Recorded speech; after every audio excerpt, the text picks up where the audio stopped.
bless you. People of God, this is Professor Emiola Niyilola, the president of Nigerian Baptist Theological Seminary, Ogbomoso in Oyo State of Nigeria. We want to learn from his scholastic experience, and is a very strong man in the Baptist doctrine, and the one that is now rolling out pastors into the field. Please join me wherever you are all over the world. Let's listen to this man as we have our meeting, Nigerian Baptist Ministers Fellowship, United Kingdom. God bless you.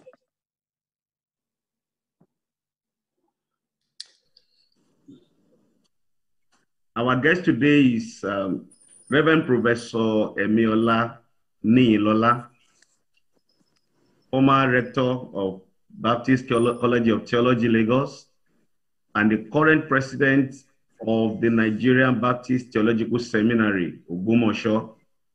Prof, once again, you are welcome, sir. Thank you, Reverend Rolajid. The Lord bless you. Yes, sir. Our concern today is to learn from you, because we know that you are an authority in this field, to talk about realities of contemporary pastoral ministry. But let me start straight away to say, in your own field, let's share from your wealth of experience. How long have you been in pastoral ministry? And how can you describe pastoral ministry today compared to when you started, sir? Thank you very much. I entered the gospel ministry formally, officially, in August 1985, when I enrolled for study at the Nigerian Baptist Theological Seminary, Ogbomoso, for a 3-year program. That is between August 1985 and June 1988, when I graduated by the grace of God. So if I had the years of the training, that would make a total of 36 years. But if it is the years of ministry after graduation, that would be 33 years. Yes, the pastoral ministry is becoming more and more challenges today and calls for greater commitment to biblical revelation. All of us who are called, must continue to remember how God called us and to be faithful to that call. The happenings of today are challenging the sense of call to the gospel ministry. Not much have changed, I must say, because the world is as sinful as it used to be. The very reasons that make Christ to come into the world, that make us to be called into the gospel ministry, are the same from eternity in the past and also the eternal future. But honestly, the situation today calls for greater commitment to God who has called, as revealed in the Bible. All right, sir. Thank you, sir. But sir, well, this is by the way, I like the way you did the calculation of years of ministry. For those of us, how best to calculate? Should we calculate the years of training with the post-training year to say, okay, I am this, I'm this years, I'm of this year, or I'm this old in ministry? How do you suggest we should do the calculation, sir? I will advise that the years of training should be added, because training was not only theoretical training, it also involved practical training. I pastored the church for 2 years during the period of my training. That's part of my ministry by the grace of God. I was served in student ministries as part of my training. That's part of my ministry by the grace of God. So I think that the years of training should be added to the years of our ministry. All right, thank you, sir. That's very lovely, sir. And when someone like you say that, then we know it's authoritative. Sir, what are the particular challenges of pastoral ministry today? Yeah, I think pastoral ministry is very challenging today in a number of respects. Number one, the world where we are serving today is becoming more pluralistic. Pluralism of religions, pluralism of philosophies, and pluralism of ideologies. That's the world in which we live today. In the past, most people know only about Christianity, Islam, and African traditional religions. But today, there are all kinds of many religions all over the world. So that makes for a changing world. Then the world is becoming more and more materialistic. Covetousness and poverty has always been in the world, but that has increased in the contemporary time. So that is on the part of the world. The world is becoming more pluralistic and more materialistic. But on the part of the church is also becoming more and more educated. Today, it doesn't matter what you have studied as a pastor. You will find somebody who have studied as you have studied, and perhaps who have studied more than you have studied. In those days, 30, 40, 50 years ago, the pastor will be one of the most educated in the congregation, maybe with the headmaster of the school also, and also the teachers. But today, the congregation is becoming more and more educated. And those of us who are called to pastoral ministry needs to recognize that. That's what I want to say about challenges in pastoral ministry today. Yes, sir. Thank you, sir. But then, how well or how prepared should a pastor who wants to really minister in this kind of complicated society be prepared? What are those requirements? What does it require for somebody to be effective in pastoral ministry today, sir? Well, thank you, Dr. Odolaje. When God calls a person for ministry and for service and for leadership, God withdraws the person away to train the person, to prepare a person. That's why most people who are called, they were called outside of the place where they were. Abraham was called to go out. Moses was sent out for some time. Jesus and Paul, all of them has to be sent to the wilderness or the desert for a number of years to reflect, to give attention, to be sanctified, to be empowered for the work of ministry. That kind of preparation is always necessary in any age. When you are called, you need some time to study, to think, to pray, to prepare yourself to be sanctified and also to be empowered for the work of ministry. You will recall that in our traditional African setting, for somebody to become a priest, they will lock the person up in a room for prayer, for fasting, for all kinds of divination, for all kinds of drugs and herbs that the person is going to take, because they know that it's not always easy to prepare for priesthood and to prepare for ministry. And so it is today. If God calls a person, let the person take it very, very seriously and prepare adequately. If you are not going to prepare adequately, you are going to be exhausted in no time. You can imagine, I have been ministering for 30, 40, almost 40 years now. If there's no adequate preparation, one will be exhausted within a short period of time. So when God calls, one should take time to really, really pray and prepare well to be able to enter into ministry. Thank you, sir. Luckily, I have one of our students doing the holiday ministry with me here. And when he came, I asked him, how is the seminary?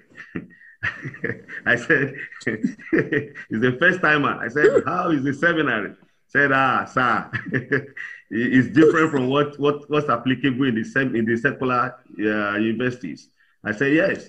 What are they doing there that seminary is not really offering? But sir, as the president of the seminary, sir, I want to sincerely ask you, what are those things that your seminary is doing to students in order for them to meet up with the challenges of this time, having identified that the ministry this time is more complicated than some decades ago?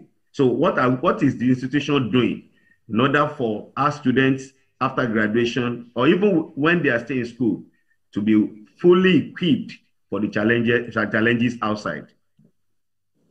Now that question is very much loaded, and I'm going to answer in two different ways. Yes, sir. Number one, I will say that the seminary is preparing people for effective ministry in the contemporary church through two particular emphases. Number one, trying to build godly character. Character development, spiritual formation is very, very important. To be a gospel minister is to live a life of holiness, a life of purity, a life of godliness, a life of righteousness, a life of truth. Ministry is first of all a lifestyle. If our being is not formed, our doing will be very faulty. Many people get it wrong. They think that ministry is to preach, to teach, to counsel, yes, to sing, to do drama. Ministry is to do many, many of those things. But the foundation of ministry is the life of the preacher. That's why we hold worship every day.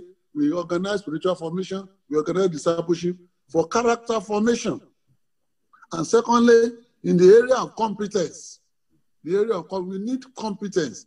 1 Timothy 3:2 talks about being able to teach, ability to preach the word of the gospel, to teach well, to counsel well, to do the work of ministry. All of these are very, very important.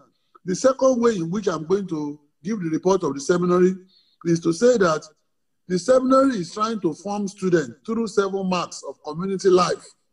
7 marks of community life. Number one, the seminary is a community of worship, a community of faith, a community of learning, a community of service, a community of discipline, a community of forgiveness, and a community of restoration.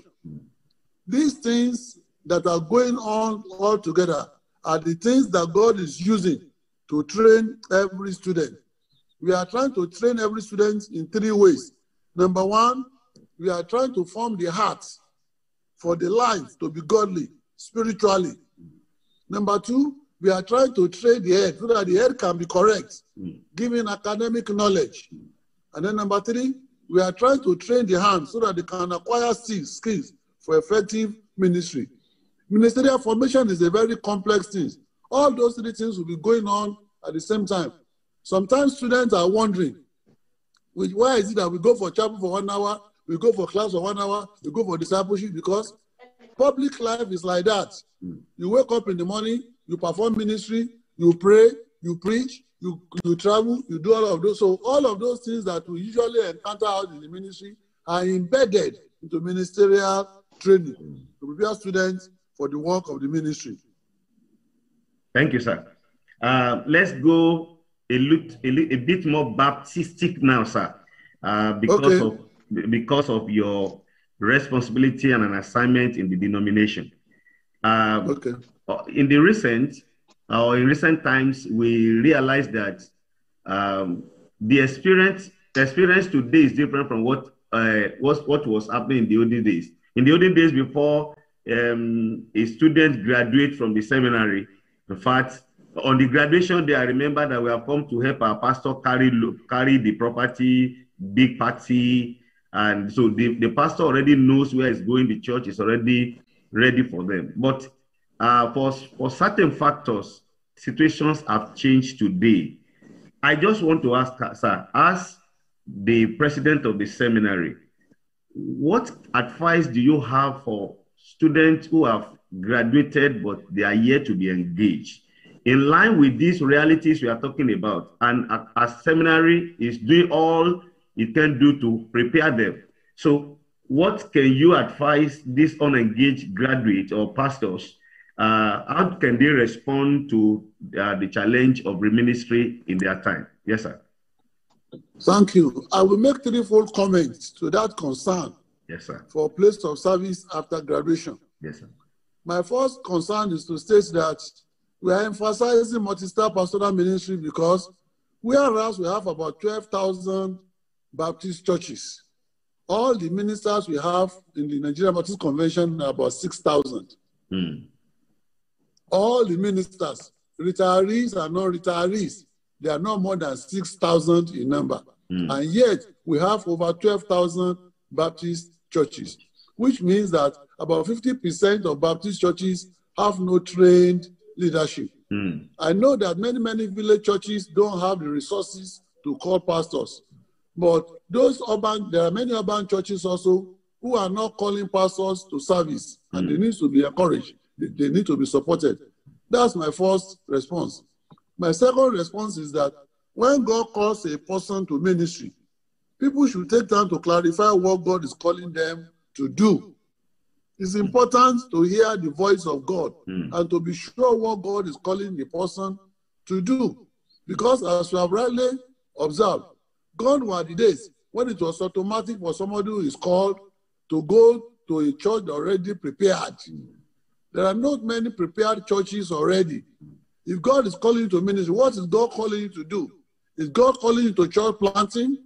Is God calling you to go and support another ministry? Or is God calling you to a specialized ministry, discipleship ministry, prayer ministry, marriage counseling ministry, and so on and so forth? Because that is the situation of the world today. In those days, pastors were general practitioners. We don't have many general practitioners now. We need specialists in the various diverse ministries. So those who are being called by God, let them take time to clarify from God. Oh God, thank you for calling me. What are you calling me to do? And how do I go about it? Now, people are surprised that we are saying that after training, some people can go back to their work. Why not? If that is the sense in which they are called. We need Christian pastors, yes. We also need Christian farmers. We need Christian engineers. We need Christian lawyers. We need Christian politicians. What is wrong for people to use pastoral training for service of the society, not only church work? So our understanding of ministry is very narrow. We think of pastoral ministry as the only ministry.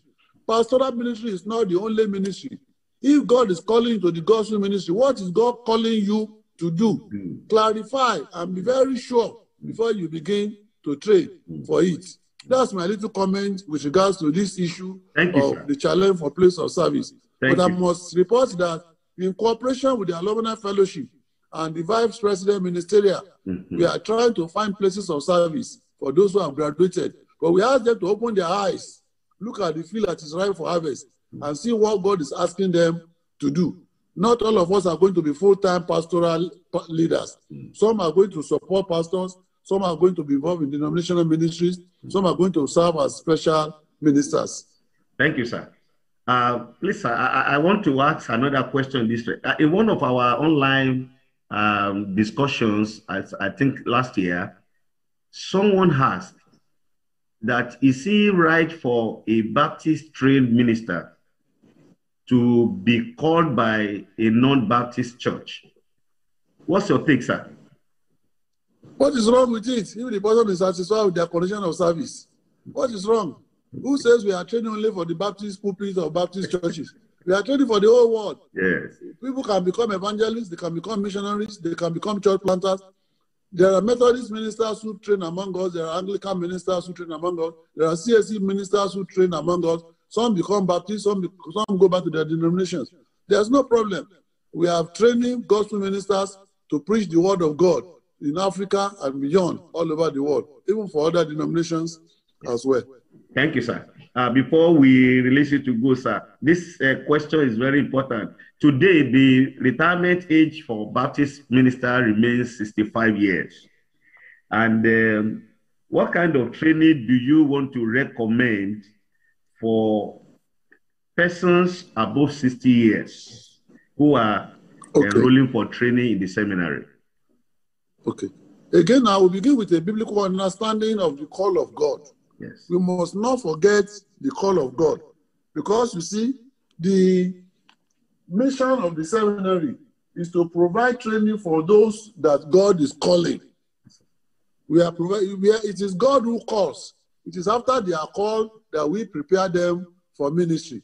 And God calls some people in the morning, some in the afternoon, some late afternoon.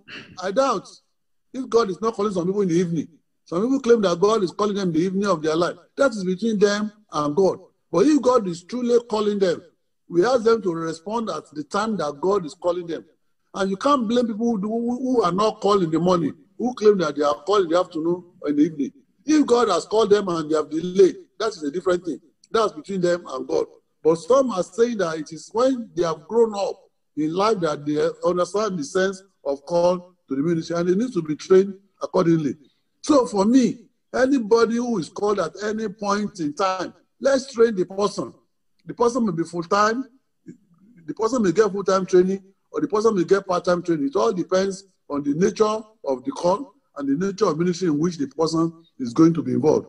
What can the person do? The person can do pastoral work, or the person can do specialized ministry, like I've said. There are many part-time ministers who have become missionaries, for which we are very grateful to God. Some while they are in service, they serve well. Some is after retirement, they serve well. Why not? Those who are called at the age of 18 and 20 and 25, we train them.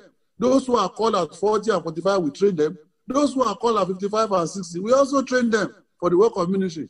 The Bible tells us that the field are ripe for harvest, and the workers are very few in the vineyard of the Lord. But I must say that people who are called to support others, they also need to train to recognize that many church pastors need support of trained leadership. Not people who are going to get salary necessarily, but who can receive their training to support the work of the church. So that's my little comment with regards to training of gospel ministers who are old, 60, 65. I think that as long as it's God who has called, let us train and prepare for the work of ministry.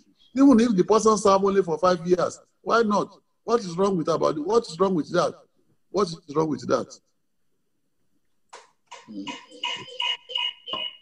All right, sir. Thank you so much, sir. Generally, before you go, what advice do you want to give to Baptist pastors who are on the field now in order for them to remain effective at their duty post, sir? Okay, I will say to all Baptist pastors who have been called to look unto Jesus, trust him to take care of their needs. When God calls, God prepares, God provides, God equips, God energizes, God leads, and God guides. Let them find their sufficiency in the call of God. Let them preach the gospel. It is the power of God for salvation, for redemption, for healing, for deliverance, for growth of the church, and for transformation of the society. All who are truly called, let them remain faithful to God who has called. Faithful is God who has called, is going to do it. Pastoral ministry is sensitive. Pastoral ministry is strategic.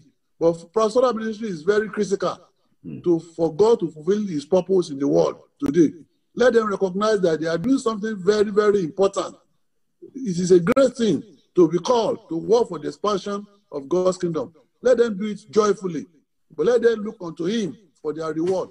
There's nothing that anybody can give to reward us for God's ministry. It is God who has called, who will adequately reward. And we cannot get all our rewards here or not. God forbid. Our full reward is going to be received when we see God face to face in heaven. But while we are here, God is going to take care of us. He will provide, he will protect, and it will be our sufficiency. That's my little words of encouragement for Baptist pastors and Christian leaders and ministers in general. Thank you. Thank you, sir. Reverend Professor Emiola Nilola. We appreciate you. We know you that God has blessed you with grace, and we are proud of what the Lord is using you to do in our denomination and beyond at this time. Our prayer is that the Lord will continue to renew your strength. Thank you for sharing out of abundance of your knowledge with us today. We do promise that when we need you for other discussions, we will get in touch with you. Thank you, sir, and God bless you, sir. Thank you, Dr. Durolaje. The Lord bless you and bless your ministry. Amen. Your leadership at this concept. Greetings Amen. to all brothers and sisters in the Lord. Amen. Thank you very much. Have a good day. Thank God you, bless. Sir. Yes, sir. Thank you, sir.